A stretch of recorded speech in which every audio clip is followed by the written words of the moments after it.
अरविंद केजरीवाल जी की राजनीतिक उड़ान अब धीरे धीरे शांत हो रही है। जितना विस्तार होना था उतना हो चुका। अब इससे आगे बढ़ने की कोई रास्ता मुझे नहीं दिखाई पड़ती है। जब मैं उनकी कुंडली पर विचार करता हूँ तो ऐसा लगता है कि अरविंद केजरीवाल जी दिल्ली का चुनाव दोबारा नहीं जीत पाएंगे। वो कितना भी प्रयत्न कर लें।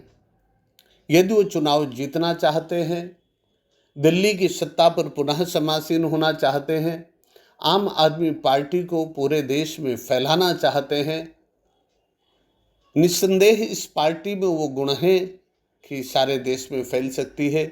सारे देश में इस दल का वर्चस्व बढ़ सकता है, विस्तार बढ़ सकता है। अन्य पार्टियां जैसे क्षेत्रीय बनी और क्षेत्र में ही समिट कर रह गई, ये दुर्गुण आम आदमी पार्टी में नहीं है। आम आदमी पार्टी संपूर्ण देश में विस्तार कर लेने की क्षमता रखती है। लेकिन आम आदमी पार्टी का जो नेतृत्व है, यदि नेतृत्व बदला जाए तो आम आदमी पार्टी इतना विस्तार कर सकती है। और यदि नेतृत्व यही रहेगा तो आम आदमी पार्टी का विस्तार बहुत अधिक होते मुझे दिखाई नहीं पड़ता है। नेतृत्व बदलने के लिए पार्टी नेतृत्व को उदारतापूर्वक तैयार होना पड़ेगा। यदि वो चाहता है कि हमारी पार्टी सत्ता में आवे और हमारी शक्ति बढ़े, तो उसे उदार मन से ये स्वीकार करना होगा कि उसकी पार्टी का नेतृत्व किसे सौंपा जाए और कौन व्यक्ति उस नेतृत्व को करने में सफल होगा, सक्षम होगा। अगर आम आदमी पार्टी किसी ऐसे व्यक्ति पर भरोसा करती है जो पार्टी का नेतृत्व संभालते हुए सबको साथ जोड़कर आगे चल सकता है, तो पार्टी की बागडोर उसके हाथ में सौंप देनी चाहिए। और यदि इस प्रकार से करने को तैयार होती है आम आदमी पार्टी, तो वो दिल्ली के सिंहासन पर पुनः समासीन हो सकती है और देश के कई राज्यों में उसका विस्तार भी हो सकता है।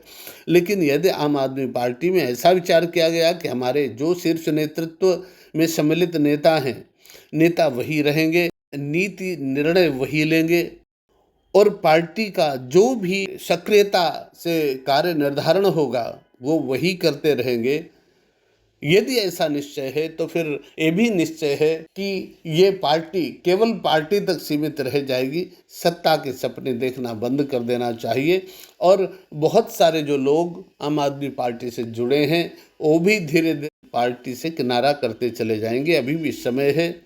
आम आदमी पार्टी चाहे तो उदारतापूर्वक जो लोग शीर्ष नेतृत्व संभाल रहे हैं उन्हें पीछे करे और कुछ दूसरे ऐसे लोगों को आगे लावे जिनका नाम इस प्रकार का हो कि वो उदारतापूर्वक नेतृत्व करने में सफल हो, सक्षम हो। अगर पार्टी चाहे तो इस विषय में हमारा सहयोग ले सकती है और हम इस विषय में उनकी मदद करने को तैयार हैं। यदि ऐसा नहीं करती है तो अब की बार आम आदमी पार्टी को विपक्ष का पद मिला है, लेकिन आगे इस पर भी संशय होगा। इसलिए समय रहते आम आदमी पार्टी को सुधर जाना चाहिए और अपने नेतृत्व परिवर्तन पर विचार करना चाहिए। धन्यवाद।